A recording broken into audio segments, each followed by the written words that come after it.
कक्षा 10वीं, अध्याय 4 परिवहन, संचार एवं विदेशी व्यापार। परिवहन दो शब्दों से मिलकर बना है, परिधन वहन।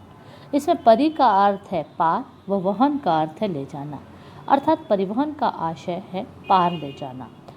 जो साधन व्यक्तियों, वस्तुओं, जीव जंतुओं को एक स्थान से दूसरे स्थान तक ले जाते हैं उन्हें परिवहन कहा जाता है। वर्तमान में परिवहन का अत्यधिक महत्व है और उपयोगिता है। हम इनकी उपयोगिता और महत्व को देखेंगे। सड़कें, रेलें, जलमार्ग, वायुमार्ग एवं इनके साधन मंडी के लिए कृषि उपजें, उद्योग के लिए कच्चा माल, उपभोक्ता के लिए तैयार माल, व्यापारियों के लिए दूरस्थ माल आदि सुलभ कराते हैं। परिवहन के साधन भारतीय राष्ट्रीय अर्थव्यवस्था को सुदृढ़ आधार प्रदान करते हैं। परिवहन के साधनों की सहायता से सद्भावना और भाईचारे की भावना भी जागृत होती है। परिवहन के साधन राष्ट्रीय प्रगति एवं समृद्धि के सूचक हैं। परिवहन के साधन द्रुतगामी होते हैं, अतः इनकी सहायता से किसी भी स्थान पर शीघ्र पहुंचा जा सकता है। इससे दुनिया बहुत छोटी हो गई है। परिवहन के साधन प्राकृतिक आपदाओं जैसे अकाल, बाढ़, महामारी आदि में समाज की मदद करते हैं। परिवहन के साधनों को हम इस प्रकार वर्गीकृत कर सकते हैं। पहला है स्थल परिवहन, जल परिवहन और वायु परिवहन। स्थल परिवहन को हम दो भागों में बांट सकते हैं, सड़क मार्ग, जल मार्ग। इसी तरह जल परिवहन को हम 3 भागों में बांट सकते हैं, अंतर्राष्ट्रीय जल मार्ग, आंतरिक जल मार्ग और तटीय जल मार्ग। वायु परिवहन को 2 भागों में बांटा जा सकता है, राष्ट्रीय वायु मार्ग और अंतर्राष्ट्रीय वायु मार्ग। अब हम सड़क परिवहन के महत्व को देखेंगे, किस तरह सड़क परिवहन हमारे लिए महत्वपूर्ण है। परिवहन के सभी साधनों में सड़क परिवहन एक ऐसा साधन है जो देश की अधिकांश जनसंख्या की पहुंच में है।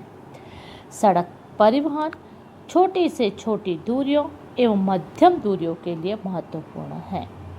यह रेल परिवहन तथा वायु परिवहन का पूरक है।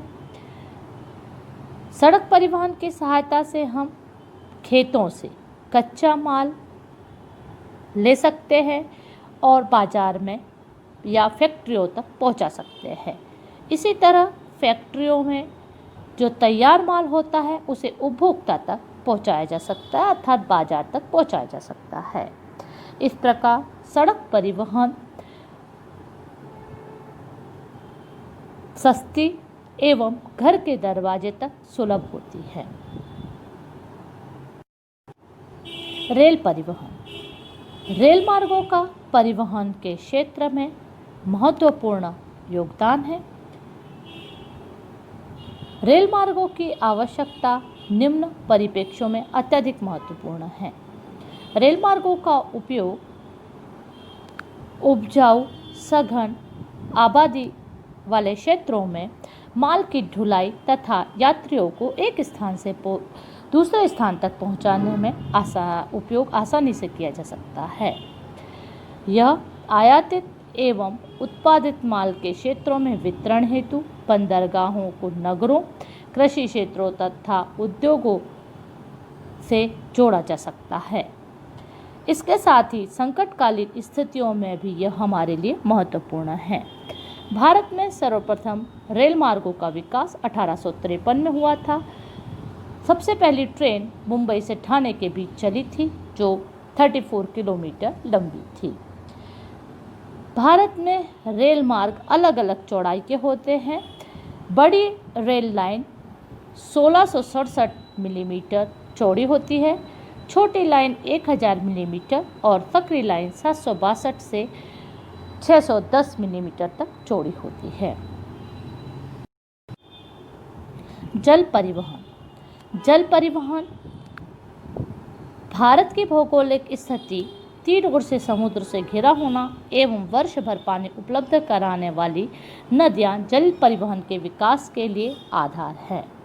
जल परिवहन सभी परिवहनों की तुलना में सस्ता है, क्योंकि इसके लिए किसी भी प्रकार के मार्ग का निर्माण नहीं करना पड़ता है। हमें अपने आप ही प्राकृतिक रूप से तैयार रास्ता या समुद्र मिल जाता है।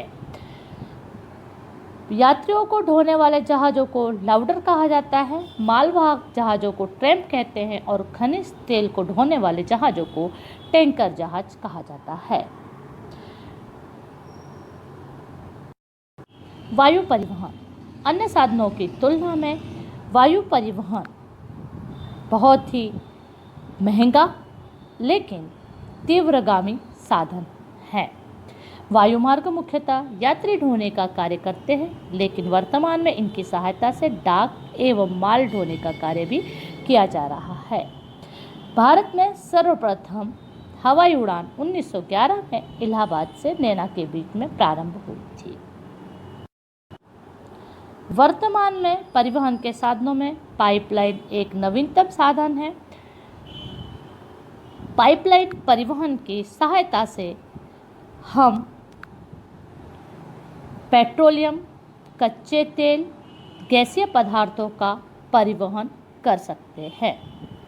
वर्तमान में पाइपलाइन अत्यधिक उपयोगी एवं लोकप्रिय है, क्योंकि उसमें ऊर्जा का बहुत कम उपयोग होता है। इसकी सहायता से हम ऊंचे नीचे धरातल, घने वन, जंगलों, जल आदि में कहीं भी पाइपलाइन को बिछाया जा सकता है और गैस पहुंचाई जा सकती है। संचार का महत्व संचार के साधनों का वर्तमान में अत्यधिक महत्व है।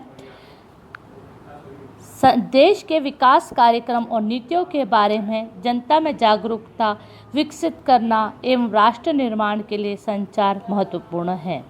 देश के आर्थिक विकास, सामाजिक संबंधों की प्रगति एवं सांस्कृतिक एकता में वृद्धि के लिए प्रोत्साहन देते हैं। अंतर्राष्ट्रीय स्तर पर विभिन्न प्रकार के लोगों को एक दूसरे के निकट लाने में संचार के साधन महत्वपूर्ण भूमिका निभाते हैं। संचार के साधनों की सहायता से हम घर बैठे विश्व की महत्वपूर्ण घटनाओं को पढ़ सकते हैं, सुन सकते हैं और देख सकते हैं। विश्व के किसी भी कोने में अपने मित्र व परिवार वालों से बातचीत कर सकते हैं। संचार के साधनों की सहायता से हम युद्ध, दुर्घटना, भूकंप, आपातकाल आदि घटनाओं की स्थिति का जायजा ले सकते हैं। संचार के साधन यातायात के साधनों को भी मदद करते हैं, जैसे वायु यातायात, जल यातायात में संचार के साधनों की महत्वपूर्ण भूमिका होती है। व्यापार के क्षेत्र में भी संचार के साधनों का महत्व आजकल बढ़ गया है।